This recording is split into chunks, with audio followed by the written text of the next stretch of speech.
In this clip from the Self Unemployed Podcast, Joshua Kinsey-Clough dives into the mental pillar of his philosophy, discussing how our subconscious beliefs shape our mindsets and daily actions. He explores the impacts of modern distractions like social media on our mental clarity and shares techniques for breaking free from limiting beliefs.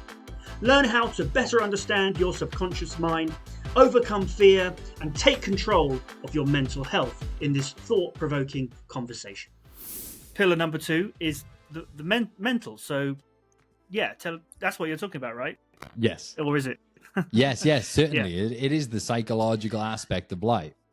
I mean, in this day and age especially, you know, with the access we have to the devices and the applications that kind of give us these instantaneous dopamine hits, our reward system is so overworked and so burnt out.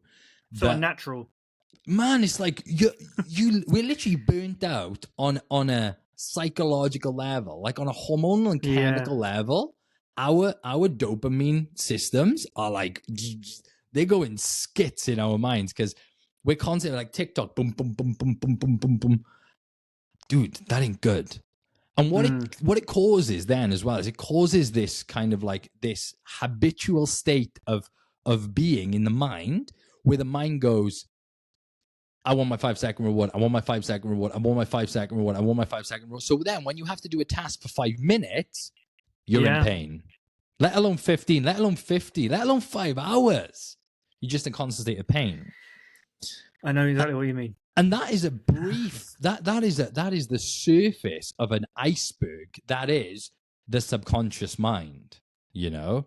Because we are really aware of these things. We drift into these kind of limbo states where we navigate life on autopilot, and it is all a byproduct of the subconscious beliefs that have been conjured up through our experience and have created these networks that bind us to an identity that is not aligned with truth, but instead with experience, right?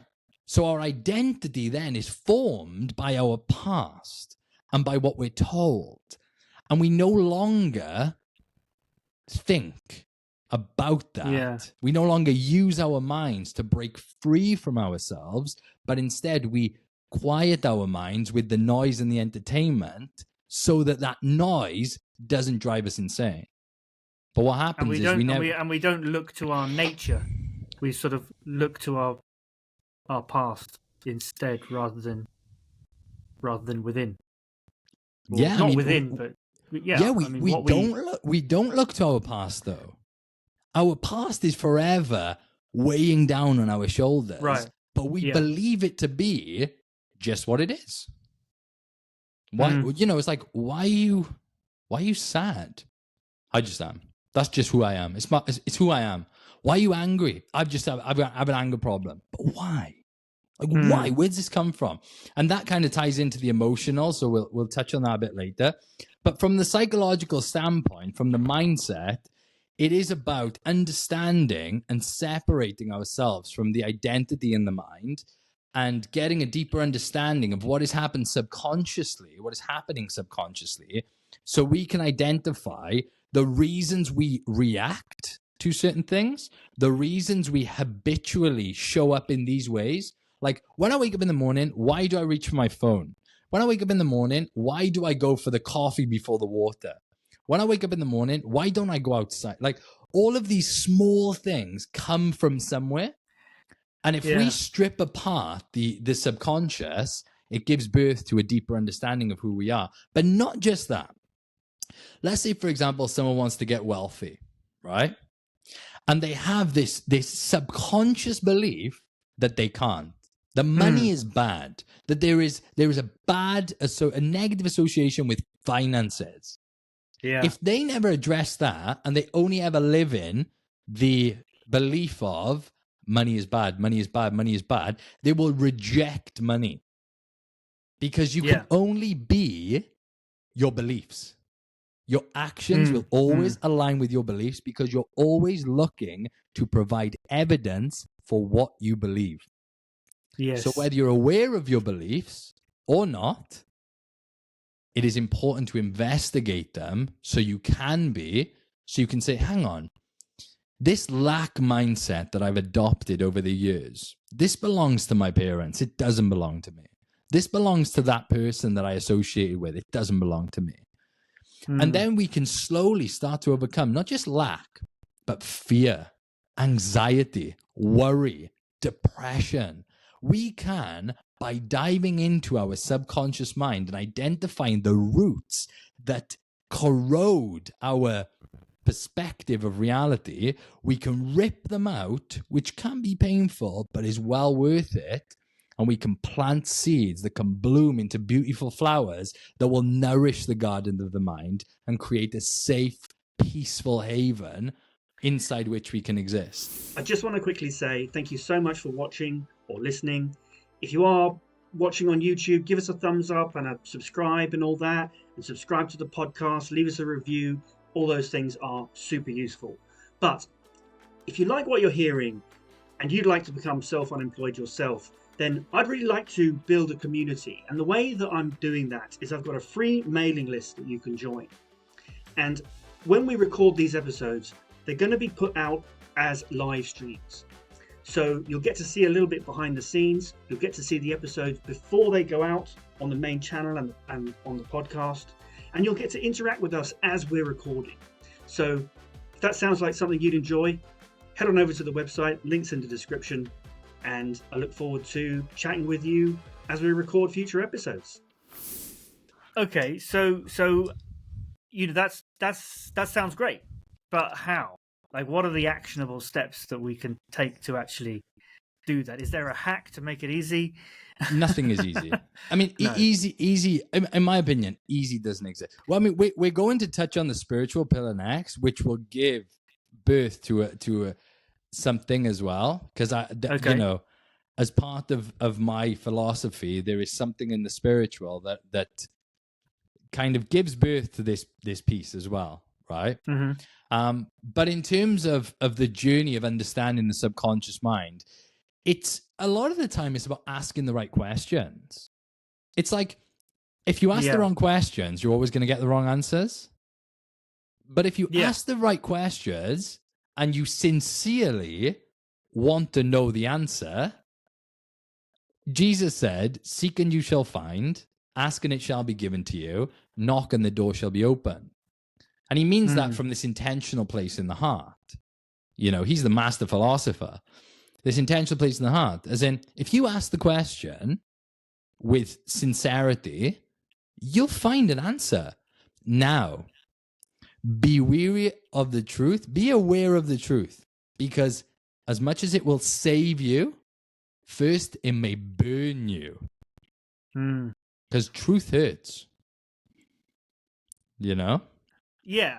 So, but again, though, going back to trying to get something actionable out of this, what do you mean by questions? What should we be asking ourselves? And what do you mean? Do you mean literally asking ourselves, or is this a more deeper... A great way to uncover who you are on a subconscious level is, I mean, therapy is a great way, right? Finding a good therapist is a great way to engage in a dialect, in a conversation that prompts and probes and gives birth to curiosity. Yeah. Right? Another way is journaling. Journaling is a great way.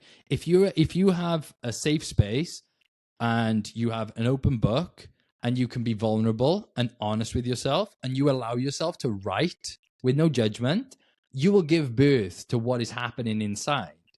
Another way is pausing, like giving yourself space to pause between an action and a response. For example, something occurs in your life and fear is elicited. If you stop and ask the question, why do I feel this? Where has this come from? Where is this coming from? What is the root of this emotion? What is the root of this feeling? And you give it time, you will bring something up, because it does rise eventually. So there are actionable ways to kind of start navigating that question of who I, but also start simple. Like, you know, a great way to start would be, you know, if you're afraid of taking a step in a new direction, of asking yourself, like, why am I afraid? And then 7 whys will lead you towards a truth. Like, why am I afraid? Because I don't want to fail. Why?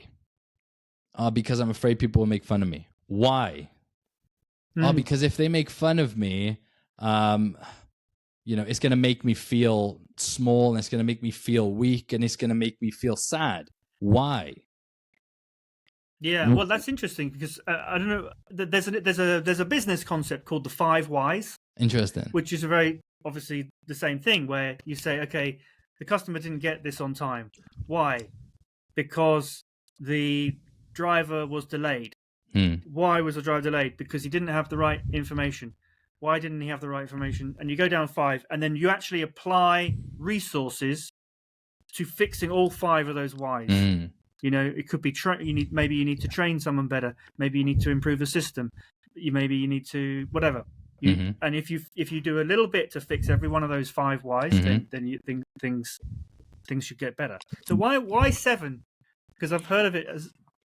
Because you hear this of 5. Yeah. I mean, you could keep going forever. No, but you can't. I suppose, because if eventually you just get because it is. Yeah. If you keep going forever, it means you're either like diverting the why, or you've arrived at the conclusion and you're still looking for more. Yeah. But I find that 7 is like you can't really pass 7. Right. You'll always get there. You'll always find the answer within 7 whys. I found that within 7 whys, you'll find the answer to pretty much any question you ask. Like as long as you're honest, you have to be honest with every why along the way. Exactly. Yeah. When I say answer, I mean like the truth. The truth. Not what you want to be truth, but the actual truth. Yeah. Like, you know, the answer to someone's question, like, for example, someone says, I'm always angry. Why? I don't know. No, come on. Let's dig. Why are you angry? Why are you angry? And if they're able to let that guard down for a moment, there is such a high chance that the question to follow will be, because I'm sad. I'll be, why? And it could be, because my mum, when I was this age, did this to me, and I was just, and it, you know, it hurt me, and I'm still holding on to that. But why? Because everything comes from somewhere. Yeah. And I'm not saying that everyone has to dive this deep, right? It's like, again, what I'm saying, none of it is it's all just my own philosophy and things that have helped me navigate my own life.